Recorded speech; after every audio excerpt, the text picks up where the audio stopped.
सभी मित्रों का मैं के.आर. चावड़ा उर्फ खेताराम इस मंच पर बहुत बहुत स्वागत करता हूं। प्यारे मित्रों, वीर जवानों, मेरे देश के नौजवानों, बलिदानों के महायज्ञ में सारा जीवन होम किया।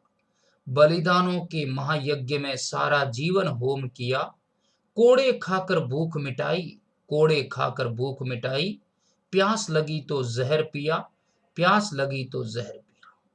प्यारे मित्रों, ये वो ओजस्वी पंक्तियां हैं जो हमारे शहीदों के साथ हमारे देश के प्रति शहादत देने वाले वीर जवानों ने अपने प्राणों को न्योछावर कर दिया, अपने राष्ट्र सेवा के संकल्प को सिद्ध करते।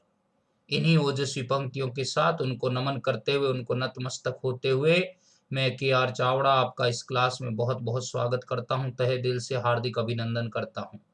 जैसा कि आप सभी समझ पा रहे हैं, देख पा रहे हैं कि मैं इस मंच पर आपको पूरा एक्स ग्रुप के अकॉर्डिंग फिजिक्स भी पढ़ा रहा हूं, और ये हमारा पूरा बैच जो है आपके कंप्लीट एक्स ग्रुप की सिलेबस आपको कवर अप किया जाएगा। जो भी नेक्स्ट वैकेंसी का हमारा टारगेट है उसके अकॉर्डिंग आप कंटिन्यू टिके रहें, डटे रहें, बस यही हमारी मनोकामना है। और कंटिन्यू अगर पढ़ोगे तो मित्रों एक ना एक दिन तो सफलता हासिल होगी। चलिए आज की सभा को शुरू करते हैं, और आज हम एनएलएम को कंप्लीट कर देंगे, न्यूटन्स लॉ ऑफ मोशन।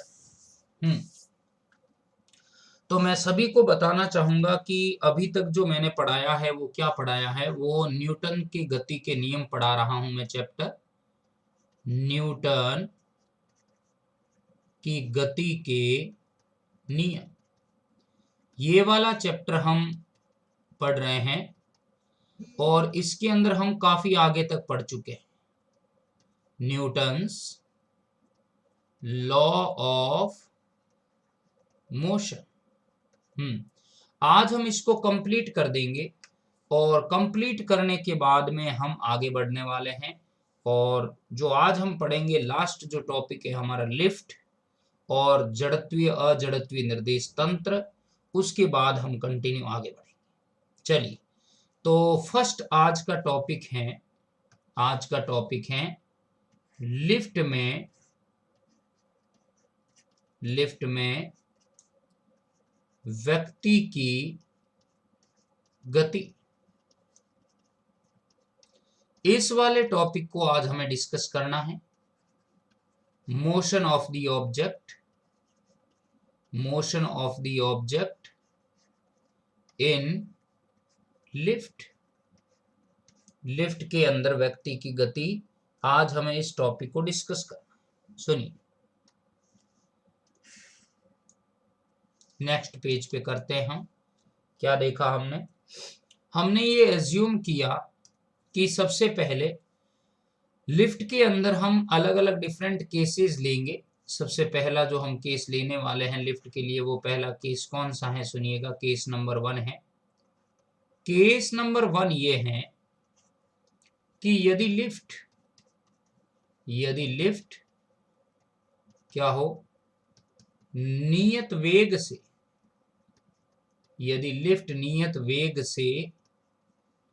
ऊपर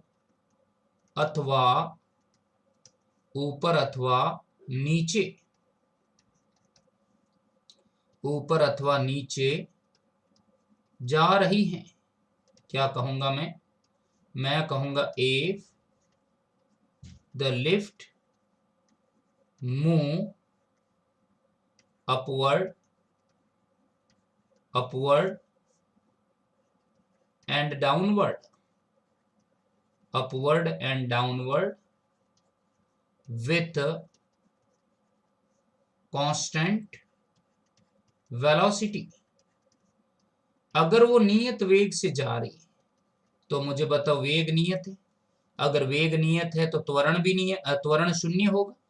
चूंकि वेलोसिटी कांस्टेंट है, तो वेलोसिटी कांस्टेंट होने पर जो एक्सेलरेशन होगा dv/dt, वो मुझे क्या मिलेगा, 0। इसका मतलब लिफ्ट में अभी त्वरण नहीं है। मैं कहूंगा लिफ्ट में अभी त्वरण नहीं है, और ये जो लिफ्ट है वो कुछ इस तरह से मूव कर सकती है।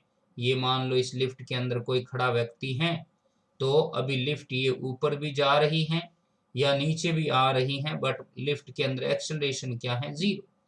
तो मुझे बताइए ऐसी कंडीशन में जो लिफ्ट का भार होगा, जो लिफ्ट का भार होगा वही व्यक्ति का भार है।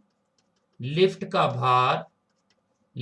भार इक्वल्स टू वास्तविक भार, टोटल वैल्यू ही वेट की वही है, वास्तविक भार।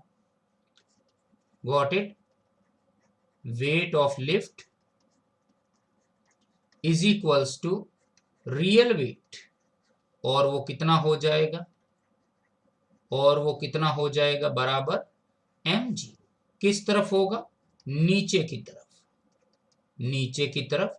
कहने का मतलब है लिफ्ट कोई त्वरित गति नहीं कर रही है, लिफ्ट में किसी प्रकार का त्वरण नहीं है, तो हम कहेंगे लिफ्ट भले ऊपर जाओ और भले नीचे जाओ, उसके ऊपर एक ही बल लगेगा, एक ही भार होगा, और वो है लिफ्ट का वास्तविक भार, जिसे अपन कहते हैं गुरुत्वाकर्षण बल, ग्रेविटेशनल फोर्स। क्या आपको ये पहला कॉन्सेप्ट क्लियर हुआ, फर्स्ट कॉन्सेप्ट क्लियर हुआ फ्रेंड? बताइए जरा। सरसों से भरे खलियान जहां मैं लौट के भंगड़ा पा न सका, आबाद रहे मेरा गांव जहां मैं लौट के घर को जा न सका, हाय तेरी मिट्टी में मिल जावा, गुल बन के यूं खिल जावा, इतनी सी है ये दिल की आरज़ू। बताएं फ्रेंड, क्या इतना क्लियर है? Yes, well well well well, बहुत बढ़िया बहुत बढ़िया। तो पहला कॉन्सेप्ट क्लियर हो गया। चलिए मैं अभी मित्रों हम कुछ प्रश्न भी करेंगे, न्यूटन्स लॉ मोशन के काफी प्रश्न करने वाले हैं, आप जुड़े रहें, टिके रहें, और काफी प्रश्न हमने कर भी लिए।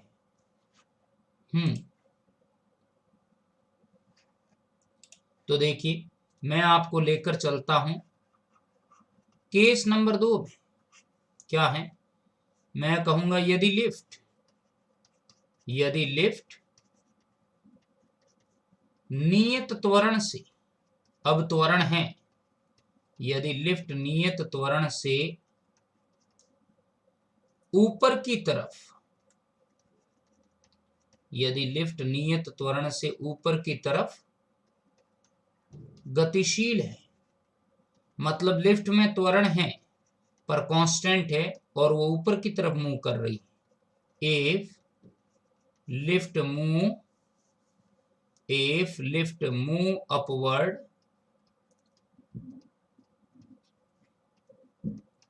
with constant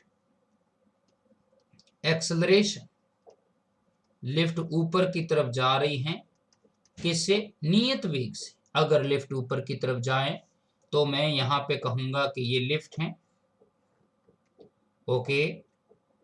तो इसके अंदर ये जो खड़ा व्यक्ति है, मुझे बताइए अगर ये लिफ्ट का भार mg तो डाउनवर्ड ही होगा, पर लिफ्ट में एक्सेलरेशन कैसे हुआ, एक्सेलरेशन ऊपर है, तो मुझे बताइए लिफ्ट का जो एक्शन हो रहा है वो ऊपर की तरफ हो रहा, मतलब लिफ्ट ऊपर जा रही है।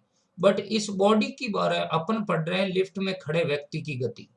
तो मुझे बताइए अगर लिफ्ट का एक्शन ऊपर है तो इस ऑब्जेक्ट का रिएक्शन कैसे होगा, जो अंदर बैठा है लिफ्ट में, उसके पांवों की प्रतिक्रिया या जो रिएक्शन होगा, जिसे अपन आभासी बल कहेंगे, जो दिखेगा नहीं, उसकी रिएक्शन किस तरफ होगी, उसकी रिएक्शन होगी डाउनवर्ड। पांव के द्वारा जो प्रतिक्रिया बल लगेगा वो होगा नीचे की तरफ। मैं कहूंगा अतः यहां निम्न बल काम करेंगे। सबसे पहला तो लिफ्ट का भार या वास्तविक भार या व्यक्ति का भार। देखिए लिफ्ट का भार बराबर हो गया mg, ये किस तरफ हुआ भाई, ऊर्ध्वाधर नीचे,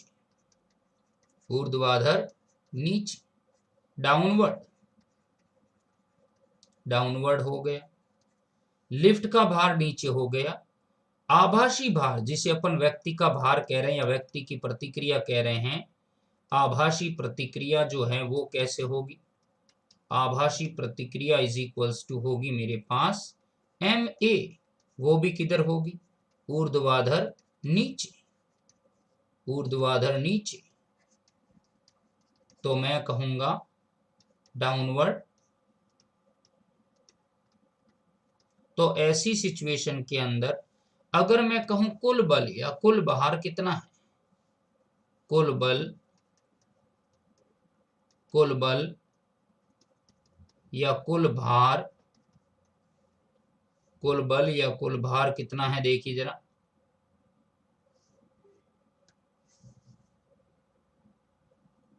कुल बल या कुल भार बराबर क्या हो जाएगा, दोनों एक ही दिशा में डाउनवर्ड डाउनवर्ड, तो मैं कहूंगा उसे mg प्लस ma। तो W बराबर क्या हो जाएगा, mg plus a। Got it.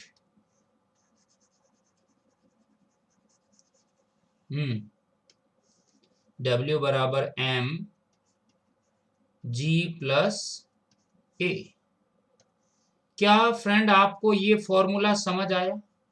आपका मन कुछ और कह रहा होगा कि सर ऐसा कैसे, पर वास्तविकता यही है। लिफ्ट में खड़े व्यक्ति की प्रतिक्रिया नीचे की तरफ होती है, भार नीचे होता है। परिणाम स्वरूप जो कुल भार या कुल बल होता है वो होता है mg प्लस ma।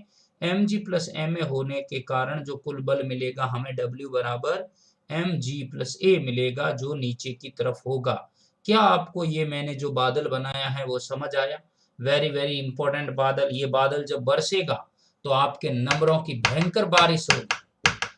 बरसो मारा गुदलिया बादल बरसो सवाया, बरसो मारा गुदलिया बादल बरसो सवाया। यस। तो क्या फ्रेंड इतना क्लियर है? आगे बढ़ूं मैं? यस।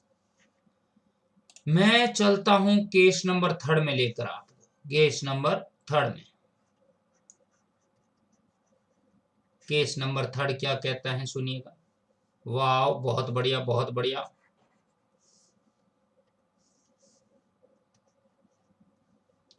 केस नंबर 3 क्या? केस नंबर 3 ये है कि यदि लिफ्ट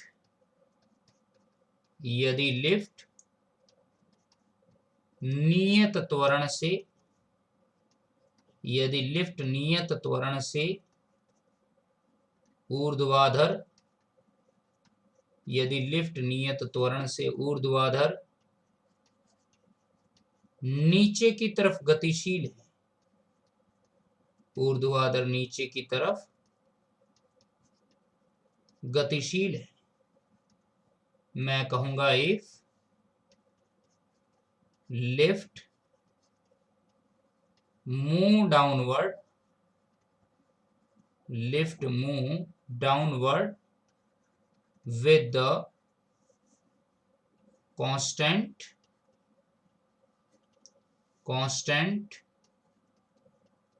acceleration। अगर लिफ्ट नीचे आ रही है नियत त्वरण के साथ तो क्या होगा? ये मैंने कहा ये लिफ्ट है और इसमें ये व्यक्ति खड़ा, ये इसकी आंखें। क्लियर? अब लिफ्ट का भार mg तो नीचे ही है, पर लिफ्ट की जो गति हो रही है वो भी नीचे ही हो रही है। तो मुझे बताओ, लिफ्ट का एक्शन नीचे हो रहा है पर लिफ्ट में खड़े व्यक्ति का जो त्वरण होगा वो ऊपर होगा या रिएक्शन ऊपर होगी। तो लिफ्ट के अंदर व्यक्ति जो रिएक्शन करेगा वो अपवर्ड करेगा। ऐसी स्थिति में मैं कहूंगा निम्न बल, कौन कौन से बल काम करेंगे? अतः व्यक्ति का भार, या मैं कहूं लिफ्ट का भार क्या है? अतः लिफ्ट का भार बराबर क्या हो जाएगा मेरे पास? लिफ्ट का भार बराबर हो जाएगा mg। वो तो ऊर्ध्वाधर नीचे ही होगा, ऊर्ध्वाधर नीचे। जो वेट ऑफ द लिफ्ट है, वेट ऑफ लिफ्ट है ऊर्ध्वाधर नीचे, मैं कहूंगा डाउनवर्ड डायरेक्शन में। Got it? परंतु जो आभासी बल मतलब जो दिख नहीं रहा है पर जो व्यक्ति रिएक्शन कर रहा है वो आभासी बल, जिसे मैं कहूंगा रिएक्शन फोर्स, वो क्या होगा मेरे पास? क्या हो जाएगा? ma ऊर्ध्वाधर ऊपर की तरफ, ऊर्ध्वाधर ऊपर की तरफ। मैं कहूंगा वर्टिकली अपवर्ड, वर्टिकली अपवर्ड। तो अब आपको बताना है लिफ्ट पर कुल बल कितना काम करेगा। तो आपको बताना है कि लिफ्ट पर कुल बल कितना काम करेगा। तो मैं कहूंगा अतः लिफ्ट पर कुल बल या व्यक्ति पर कुल बल, एक ही बात, लिफ्ट की बात हो रही मतलब व्यक्ति की हो रही है, ध्यान रहे। लिफ्ट पर कुल बल या कुल भार, कुल बल या कुल भार W बराबर हो जाएगा मेरे पास mg माइनस ma। W बराबर mg माइनस a। क्या आपको ये W वाला फॉर्मूला समझ आया कि टोटल भार नेगेटिव क्यों हुआ? टोटल भार नेगेटिव क्यों हुआ? यस, आया आया आया आया अटरिया पे कोई चोर आया, आया आया अटरिया पे कोई चोर, देखो देखो। यस, बताइए फ्रेंड, क्या यहाँ तक क्लियर है? बहुत बढ़िया बहुत बढ़िया बहुत बढ़िया मित्रों। ये तो थे हमारे लिफ्ट के 3 केस। अभी एक केस और है, अभी पिक्चर बाकी है, अभी पिक्चर बाकी है मित्रों, अभी पिक्चर बाकी है। सुनिए केस नंबर 4। मैं कहूं यदि लिफ्ट का त्वरण गुरुत्वीय त्वरण के तुल्य हो, यदि लिफ्ट का त्वरण गुरुत्वीय त्वरण के क्या है? तुल्य है। इट मीन्स मैं कहूंगा if acceleration of lift is equals to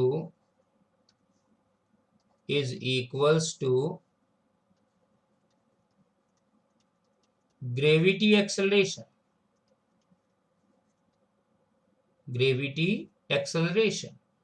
तो ये जो अवस्था है इसे अपन भारहीनता की अवस्था कहेंगे।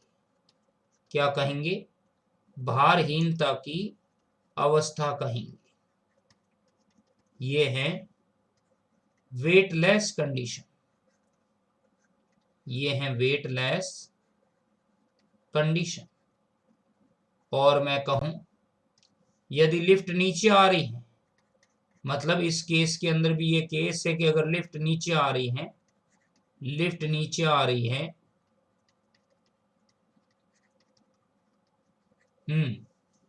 मैं कहूंगा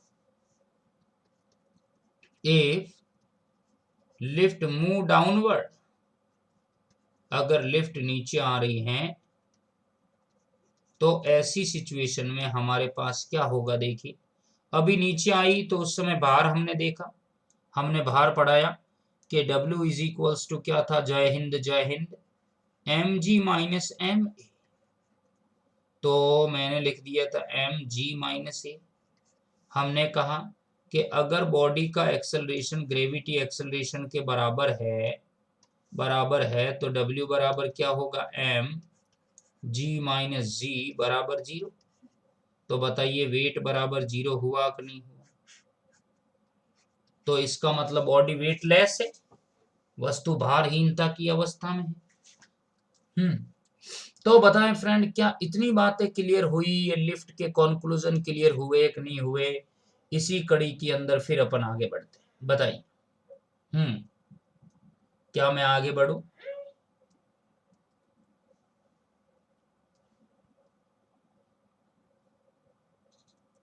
yes.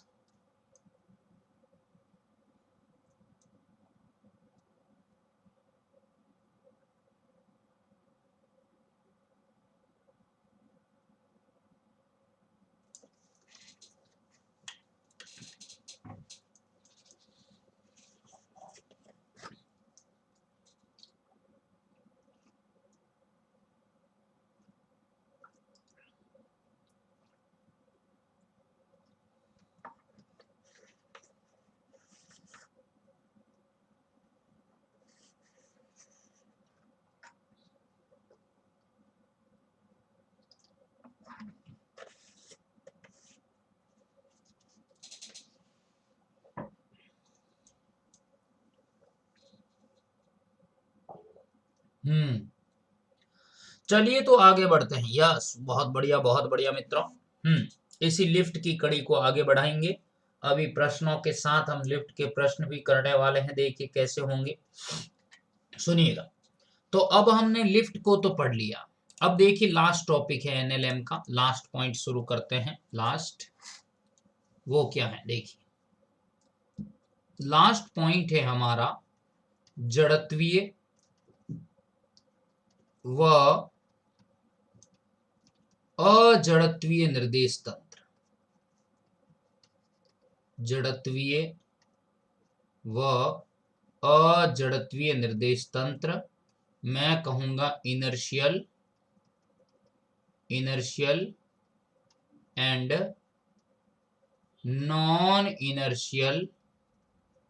Inertial and non inertial frame of reference. Inertial and non inertial frame of reference. सुनिएगा क्या है देखिए, इनर्शियल और non inertial frame of reference क्या होता है आपको ध्यान से देखना है। पहला है मेरा जड़त्वीय निर्देश तंत्र, पहला है जड़त्वीय निर्देश तंत्र। Inertial frame of reference, inertial frame of reference. कुछ एक पॉइंट है, साधारण पॉइंट है, याद रखना है। इनर्शियल फ्रेम ऑफ रेफरेंस में क्या होता है याद रखना है। इनर्शियल फ्रेम ऑफ रेफरेंस में आपको याद ये रखना है कि पहली बात, ये जो रेफरेंस होते हैं, ये जो निर्देश तंत्र होते हैं, वो न्यूटन की गति के या न्यूटन के जड़त्व, हम कहेंगे ये जो फ्रेम ऑफ रेफरेंस हैं वो न्यूटन के जड़त्व, न्यूटन के जड़त्व नियम की अनुपालना करते हैं। जड़त्व नियम की क्या करते हैं, अनुपालना करते हैं।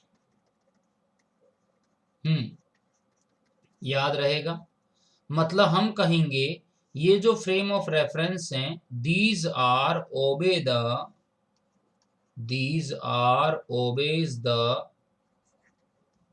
obeys the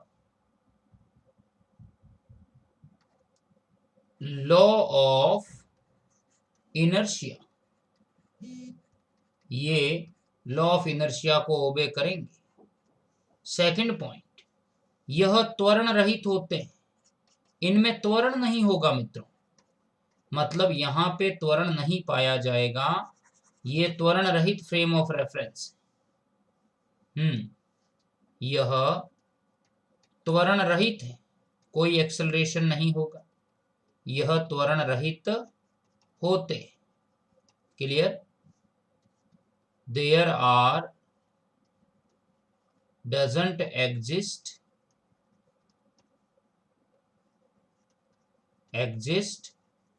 और एक्सेलरेशन, त्वरण रहित होते हैं ये, पहला पॉइंट। थर्ड पॉइंट ये है कि यहां त्वरण नहीं है तो यहां बहावीय बल कार्यरत नहीं होता, बड़ा विरोधाभास है। त्वरण नहीं है तो बल नहीं है, पर निर्देश जड़त्व के नियम की अनुपालना करते हैं। तो अगर अनुपालना करते हैं तो वस्तु की पोजीशन तो तभी चेंज होती है जब बहावीय बल लगता है, बड़ा ही कॉन्ट्राडिक्शन। तो याद रखना, हम कहेंगे देयर आर डजंट एग्जिस्ट, या हम कहेंगे doesn't act any external force.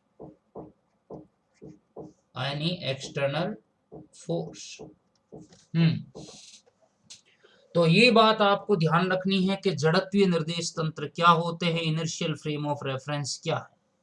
तो इनर्शियल फ्रेम ऑफ रेफरेंस अगर आपको समझ आ गए हैं, तो अब मैं नॉन इनर्शियल की भी बात कर लेता हूं। अजड़त्वीय निर्देश तंत्र क्या है,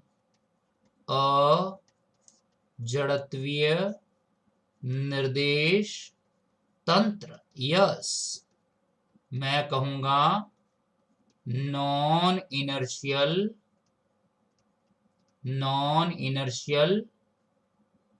frame of reference, non inertial frame of reference. ये क्या है सुनिए। ए देश मेरे तू जीता रहे, तूने शेर के बच्चे पाले, एक लाल हुआ कुर्बान तो क्या 100 लाल तेरे रखवाले। हाय तेरी मिट्टी में मिल जावा, गुल बन के यूं खिल जावा, इतनी सी है ये दिल की आरज़ू। यस, बढ़ते हैं आगे। तो अजड़त्वीय निर्देश तंत्र क्या होते सुनिए। पहली बात ये है, यह, या हम कहेंगे इनमें त्वरण होता है, या फिर हम कह सकते यह त्वरण रहित नहीं होते हैं। यह त्वरण रहित नहीं होते हैं। मतलब acceleration doesn't equals to zero. Acceleration doesn't zero, वह जीरो नहीं होता है। सेकंड पॉइंट, यहां एक आभासी बल, क्योंकि अगर एक्सेलरेशन जीरो नहीं है तो न्यूटन की गति के नियम की तो वैसे ये पालना नहीं करते। सबसे प्रमुख पॉइंट यही है, सबसे मुख्य पॉइंट यही था। क्या है दूसरा पॉइंट? यह जड़त्व नियम की अनुपालना नहीं करते। यह जड़त्व नियम की अनुपालना नहीं करते हैं। कहने का मतलब है बॉडी मोशन में है, मोशन में रहेगी, गतिशील है, गतिशील रहेगी, उससे इसका कोई लेना देना नहीं। ये जड़त्व नियम की अनुपालना नहीं करते।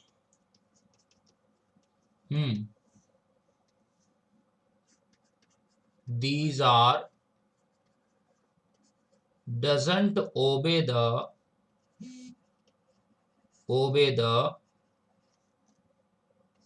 law of inertia.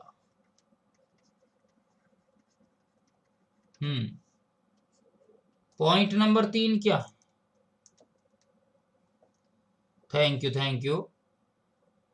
तीसरा पॉइंट ये है, जड़त्व नियम की अनुपालना नहीं करते तो यहाँ एक आभासी बल कार्यरत होता है। यहाँ एक आभासी बल कार्यरत होता है जिसे छद्म बल कहते हैं। आभासी बल कार्यरत होगा जो गतिशील बनाएगा। क्यों गतिशील बनाएगा? क्योंकि हमने ऊपर लिखा है त्वरण रहित नहीं है। त्वरण रहित नहीं होते, त्वरण होता है तो बल होता है। उस बल को क्या नाम दें? उस बल को एक आभासी बल कार्य, यहाँ एक आभासी बल कार्य करता है जिसे छद्म बल कहते हैं। क्या कहते हैं भाई? छद्म, जिसे छद्म बल कहते हैं। Got it? याद रहेगा। अब ये क्यों छद्म बल हमें इमेजिन करना पड़ रहा है? क्योंकि एक्सेलरेशन है बॉडी में एक्सेलरेशन है। मैं कहूंगा here a force is act, so it's called as pseudo force। क्या कहते हैं इसको? pseudo force। और वो यही से दिया जाता है, F बराबर ma। ये pseudo force इसी फॉर्मूले से दिया जाएगा। और ये छद्म बल एक्सेलरेशन की वजह से आ रहा है, बॉडी में एक्सेलरेशन है उसके कारण। तो ये थे मित्रों जड़त्वीय और अजड़त्वीय निर्देश तंत्र। इसी सभा के साथ हमारे न्यूटन्स के नियमों की समाप्ति होती है। इससे पहले हमने गति के नियमों को बहुत ही ढंग से, बहुत ही अच्छे तरीके से लिखा है, देखा है, समझा। अगर किसी को ये पीडीएफ नहीं मिल रहा है तो मुझे कहिएगा, मैं पीडीएफ भिजवा दूंगा आपको। अब हम कुछ प्रश्न करने वाले हैं, कुछ क्वेश्चंस करने वाले हैं। उन्हीं क्वेश्चंस के साथ हम आगे बढ़ेंगे और देखते हैं वो क्वेश्चन क्या क्या है। सुनिएगा।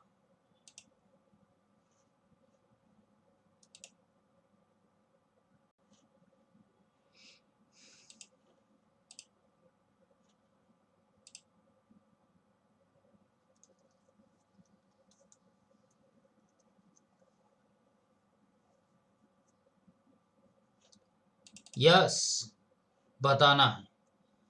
बताइए friend. Swimming is possible on account of, जल में तैरना संभव होना है, किस कारण से संभव है जल में तैरना? जल में तैरना क्यों संभव है? By the first law of motion, by the second law of motion, third law, या न्यूटन्स लॉ ऑफ ग्रेविटेशन? बताइए, जल में तैरना क्यों संभव हो पाता है?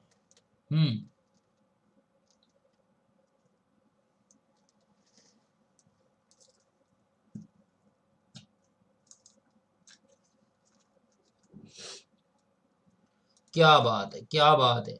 तो मित्रों, जल में तैरना संभव है न्यूटन की गति के तीसरे नियम के अनुसार। कारण ये है कि हर एक्शन का क्या है, रिएक्शन है। कहने का मतलब है, हम अगर हाथों से पानी को पीछे धकेलेंगे तो हम आगे बढ़ेंगे। राइट आंसर है सी। प्रथम नियम नहीं है, ये जड़त्व का नियम है, ये जड़त्व का नियम है, ये लॉ ऑफ इनर्शिया है मिंडा, ये लॉ ऑफ इनर्शिया है। और सेकंड रोल जो है वो मोमेंटम और फोर्स के बीच रिलेशन बताता है। तो ए और बी दोनों ही नहीं है, सी इज द करेक्ट। ग्रेविटेशन का कॉन्सेप्ट अलग है। तो देखिए, When we jump out of a boat standing in the water it move, शांत जल में खड़ी एक नाव से जब कोई व्यक्ति किनारे पर कूदता है तब नाव कहाँ जाएगी? कहाँ जाएगी मित्रों? तो नाव कहाँ जाएगी? वेरी गुड, क्या बात है, बहुत बढ़िया। सी कैसे पॉसिबल है? सी पॉसिबल नहीं है, सी पॉसिबल नहीं है।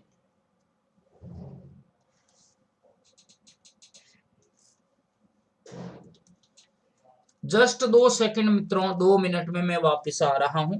2 मिनट में, है ना, टिके रहें, जुड़े रहें, 2 मिनट।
आ जाए फ्रेंड, आ जाइए।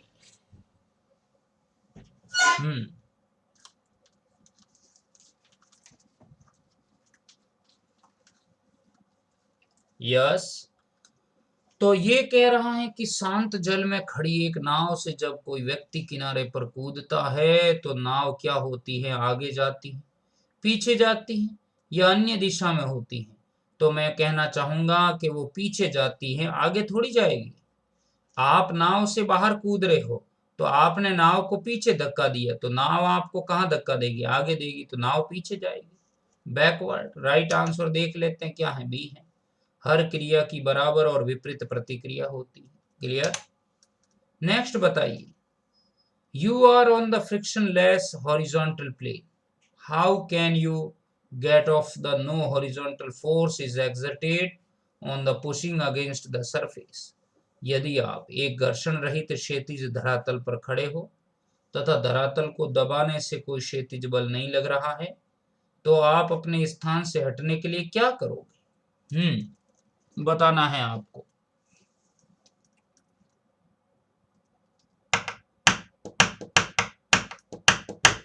आँखियों के झरोखों से मैंने देखा जो सांवरे, एक तू ही नजर एक तू ही नजर आए। सुनिएगा। क्या बात है, बहुत बढ़िया। तो मित्रों इसका राइट आंसर है, अगर आप बर्फ के तालाब में खड़े हैं या किसी फ्रिक्शन लेस जगह पे हैं जहां पे फिसलने की बहुत ज्यादा संभावना है, एक कदम आगे बढ़ाया नहीं और आप गिरे नहीं, ऐसी अगर पॉसिबिलिटी है तो आपको वहां पे क्या करना चाहिए, जल्दी से थूकना चाहिए या फिर वहां पे छींकना चाहिए, स्नीजिंग एंड स्पिटिंग। इससे क्या होगा, इससे ये होगा कि वहां पे एयर के साथ मॉलिक्यूल का फ्रिक्शन होने से घर्षण पैदा होगा और घर्षण उत्पन्न होने से आप छोटे छोटे कदम रखकर उस स्थान को छोड़कर दूसरे स्थान पर आ सकते हो, क्योंकि अभी जो घर्षण बना है वो बहुत ही अल्प कोटि का है, ज्यादा मैग्नीट्यूड बड़ा नहीं है, अल्प कोटि का है। तो उसकी हेल्प से आप दूसरे किनारे पर पहुंच सकते हो। B is the correct. On stationary sailboat, air is blown at the sails from the fan attached to the boat. The boat will be पतवार युक्त स्थिर नाव पर लगे हुए पंख से उसके पाल पर एक हवा फेंकी जाती, तो नाव क्या होगी? क्या नाव स्थिर रहेगी, चारों ओर घूमने लगेगी, फेंकी हुई हवा की दिशा में विपरीत दिशा में गति करेगी, या फेंकी गई हवा की दिशा में गति करेगी?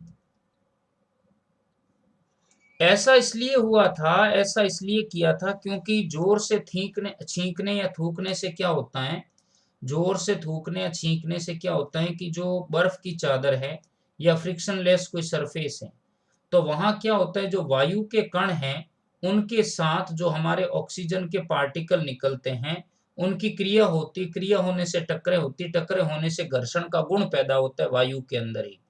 तो घर्षण जब पैदा होता है, उत्पन्न होता है, तो वो क्या करेगा, वायु के साथ साथ धरातल पर हर जगह अपना इफेक्ट डालेगा। इफेक्ट डालने से क्या होगा, आप रुक जाओगे, घर्षण की तो जरूरत है हम। तो इसका राइट आंसर क्या होगा बताइए जरा। यस। मेरे हिसाब से इसमें नाव स्थिर रहेगी। कारण ये है, नाव स्थिर रहने का मूल कारण क्या है देखिएगा, ये है कि पंखे की हवा द्वारा नाव पर लगाया गया बल क्या है, आंतरिक बल है, जबकि गति के लिए बाह्य बल की आवश्यकता है। यस, वो सही बात है, बिल्कुल सही। पतवार युक्त एक स्थिर नाव है, उस पर लगे हुए पंख से उसके पाल पर हवा फेंक रहे हैं। कहने का मतलब ये है, कहने का मतलब ये है कि ये नाव है और ये जो इसका जो पर्दा होता है ना, बड़े बड़े जहाज, जैसे अमरेंद्र बाहुबली जो देवसेना को लाए थे, तो पता है वहां पे बहुत बड़ा वो पर्दा बताया था तुम्हें नाव का, तो उसके ऊपर उसी नाव के पंखे से क्या कर रहे हैं, हम हवा फेंक रहे हैं। तो पंखा तो उसी नाव का भाग है, उसी नाव का भाग है, तो ये तो एक आंतरिक बल हुआ ना, ये तो एक आंतरिक बल हुआ। और हमें मोशन करवाने के लिए एफ एक्सटर्नल बराबर डीपी बाई डी टी, कहने का मतलब है बाह्य बल की आवश्यकता है, आंतरिक बल की नहीं मित्रों। क्या इतना क्लियर है? Yes, well okay, well okay. चलिए ये आ गया वापस, देखो। A man is at rest in the middle of a pond on the perfectly smooth ice, he can get himself to the shore by making use of Newton's. पूर्ण रूप से बर्फ से ढके हुए तालाब पर बर्फ की चिकनी सतह के ठीक मध्य में एक व्यक्ति खड़ा है। वह किनारे पर निम्न में से न्यूटन के किस नियम के आधार पर आ सकता है, ये बात आपको बतानी है।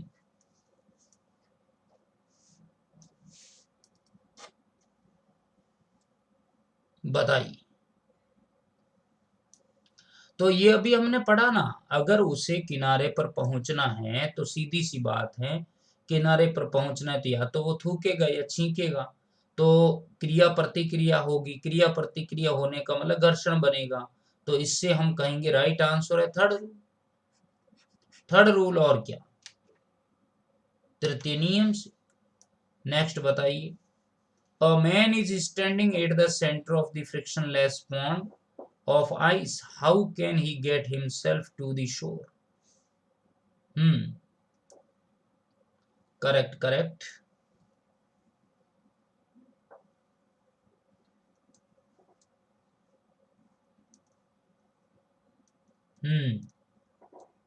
बताइए। एक आदमी घर्षण रहित बर्फ के तालाब के केंद्र पर खड़ा है, वह किनारे पर किस प्रकार पहुंचेगा?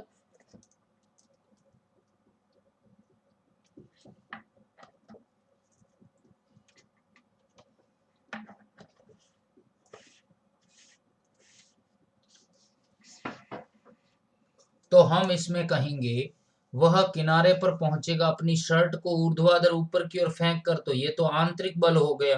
कैसे? उसके फेंकने से इसमें कोई फर्क नहीं पड़ेगा। क्षैतिज दिशा में थूकने से, बिल्कुल ये करेक्ट है, बिल्कुल करेक्ट है। बर्फ के पिघलने का इंतजार करेगा, बूढ़ा हो जाएगा तब तक, तो किनारे पर पहुंचने में समर्थ नहीं होगा। नहीं, ऐसा नहीं है। अगर वो क्षैतिज दिशा में थूकेगा या छींकेगा तो घर्षण बनेगा, और घर्षण जब बनेगा, घर्षण बनेगा तो वो छोटे छोटे कदम रख के क्या हो सकता है? किनारे पर पहुंच सकता। बिल्कुल बिल्कुल बिल्कुल सही, बिल्कुल सही, बिल्कुल सही। बताइए। Action and reaction forces act on, क्रिया बल व प्रतिक्रिया बल कार्य करते हैं एक ही वस्तु, भिन्न वस्तुओं, क्षैतिज धरातल पर, या कुछ कहा नहीं जा सकता। बताइए क्या होगा? हम्म तो अगर अपन बात करें यहाँ पे एक्शन रिएक्शन जो बल हैं, क्रिया प्रतिक्रिया बल, वो खाली एक ही वस्तु पे काम नहीं करते, वो विभिन्न वस्तुओं पे काम करते हैं। मतलब एक वस्तु की क्रिया दूसरे पर प्रतिक्रिया हो सकती है। क्लियर? एक पे फोर्स लगाओगे तो दूसरे पे उसका असर हो सकता है। जैसे आप मान लो कोई भी कनेक्टेड बॉडी है, या अपन कहें इनर्शिया है, तो आप अगर एक ऑब्जेक्ट पे फोर्स लगा रहे हो, अप्लाई कर रहे हो, तो दूसरे का भी इसके ऊपर इफेक्ट पड़ेगा। तो ये विभिन्न वस्तुओं पर हो सकता है।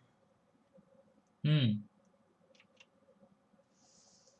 ये क्वेश्चन कई बार मित्रों एक्स ग्रुप के अंदर पूछा गया है, 2016 में भी आया हुआ है जहां तक मेरा ख्याल है, और कई बार रिपीट है। When a horse pull a wagon, the force act that cause the horse to move forward is the force। हाँ,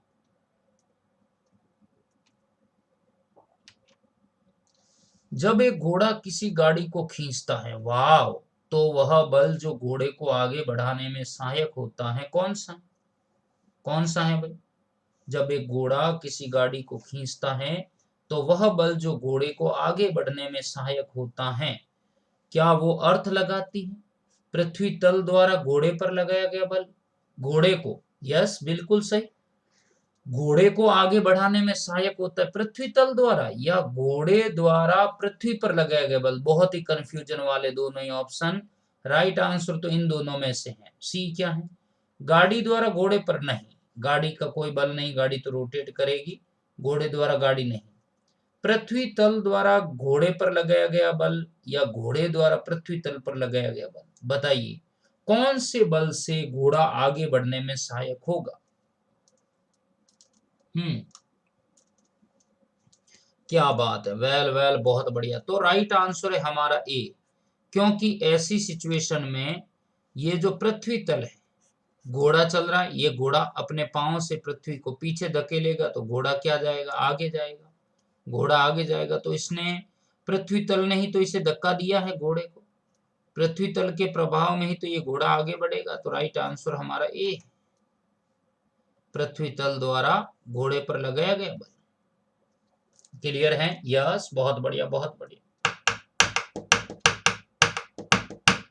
सरसों से भरे खलियान जहां मैं लौट के भंगड़ा पा न सका, आबाद रहे मेरा गांव जहां मैं लौट के घर को जा न सका, तो तेरी मिट्टी में मिल जावा गुल बन के यूं खिल जावा, इतनी सी है ये दिल की आरज़ू। यस, आगे बढ़ता हूं। बताइए। A student attempt to pull himself up by tugging on his hair, he will not succeed। मतलब क्या है? क्या कर रहा है ये बालक? एक छात्र स्वयं को अपने बाल ऊपर की ओर खींचकर ऊपर की ओर उठाने का प्रयास करता है तो वो सफल नहीं हो रहा है। क्यों नहीं हो रहा है भाई? क्यों नहीं हो रहा है? As the force is exerted is small, the frictional force while gripping is small, Newton's law of inertia is not applicable. और अगर मैं बात करूं as the force applied to the internal to the system, तो मित्रों मैं यहाँ पे राइट ऑप्शन जो क्लिक करूंगा वो ये है।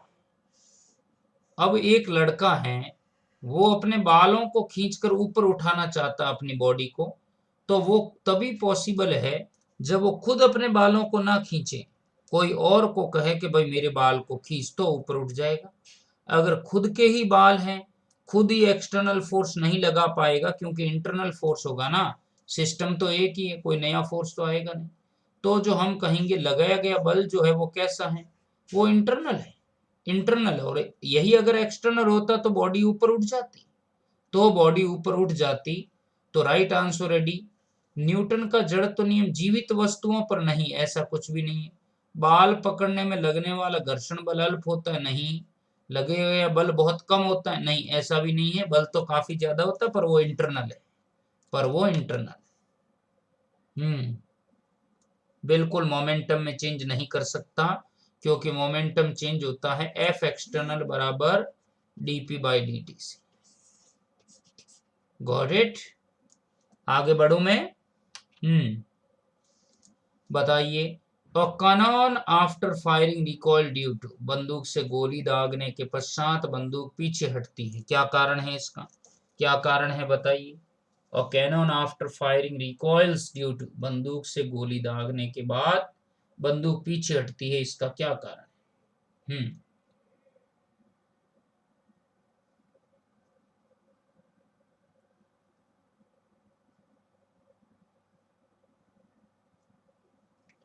तो बताएं जरा। क्या बात है, वेल वेल वेल। देखो एनर्जी कंजर्वेशन पे ये थोड़ी है बंदूक का पीछे हटना। प्रणोद तो कहाँ लगता है? रॉकेट में लगता है, रॉकेट के अंदर काम आता है। यहाँ काम आएगा न्यूटन की गति का तीसरा नियम, क्योंकि अगर बुलेट का फायर होना क्रिया है, अगर बुलेट ने एक्शन किया है या बुलेट के साथ एक्शन हुआ है, तो जो रिकॉइल द गन हुई है, जो गन रिकॉइल हुई है, वो क्या हुई है? रिएक्शन हुआ, वो रिएक्शन हुआ है। आया समझ में? राइट आंसर सी।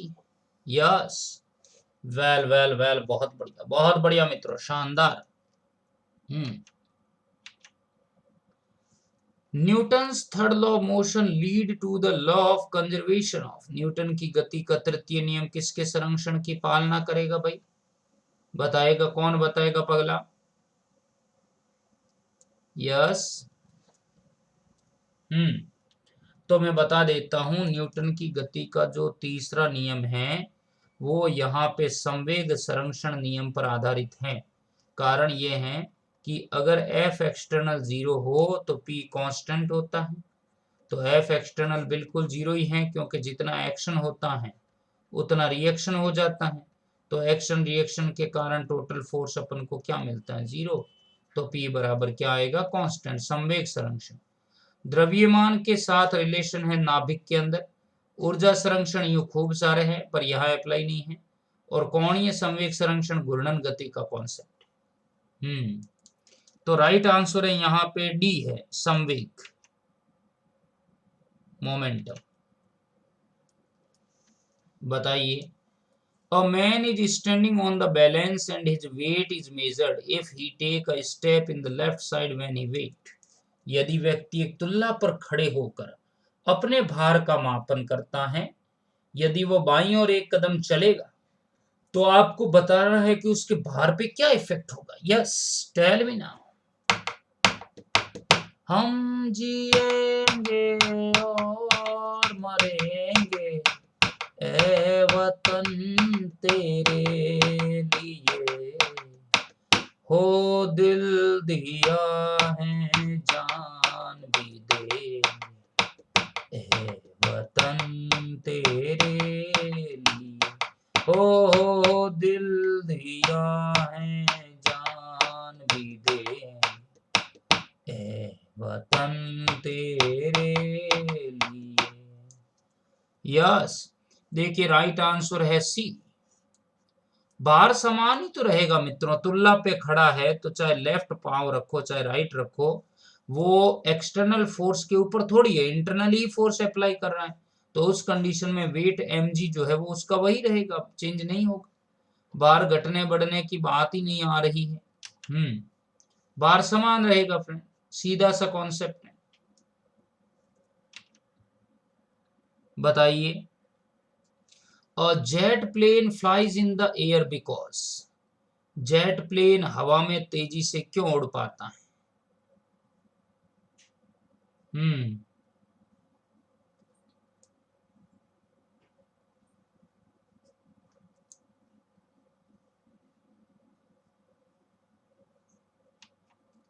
ये हिंदी में देखिए, अ जेट यान हवा में उड़ता है क्योंकि उच्च गति से चलने वाले पिंडों पर गुरुत्व बल कार्य नहीं करता।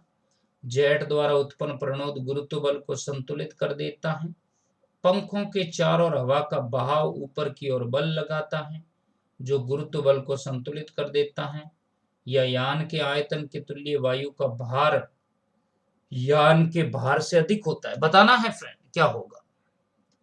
हम्म बिल्कुल बिल्कुल सही कह रहे हैं आप मित्रों, इसका जो आंसर है वो बी माना जाएगा, क्योंकि कोई भी जो जेट प्लेन है वो ऊपर तभी उठ पाएगा जब जेट का जो थ्रस्ट है एफ, वो क्या करे, एम जी को बैलेंस कर दे। कहने का मतलब ये है कि ये ऊपर कब उठ पाया, जो इसका भार था एम जी, वो उसको बैलेंस कर दिया गया किसने, एफ ने। और एफ बराबर क्या पढ़ाया आपको, एफ बराबर हमने पढ़ा एफ बराबर U D M by D T, और ये जब एम जी के बराबर हो जाता है तभी जेट प्लेन मोशन में आता है।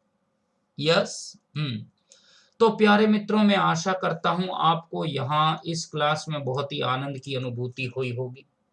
मेरी आपसे ये आशा है कि आप इसे लाइक ही नहीं करोगे, इसे जबरदस्त आप अपने मित्रों को शेयर भी करोगे, इस वीडियो को आगे से आगे पहुंचाओगे ताकि लोग इसका ज्यादा से ज्यादा फायदा उठा सकें।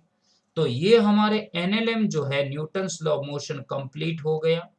अब हम नेक्स्ट कड़ी के अंदर नया चैप्टर लेंगे। आज की सभा को हम यहीं विराम देते हैं। Thank you friend, thank you, take care and bye bye.